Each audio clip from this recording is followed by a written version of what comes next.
Для чего нужен прораб? Вот как раз для этого. Смотрите, собрана классно сантехника, все хорошо, но есть нюанс.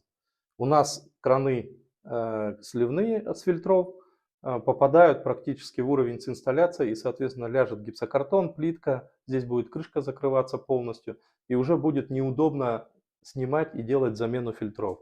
Поэтому для этих целей сейчас будем здесь немного переделывать, поднимать выше на 10 сантиметров, чтобы в дальнейшем заказчик мог спокойно это все делать, делать самостоятельно замену фильтров и не мучиться с этим.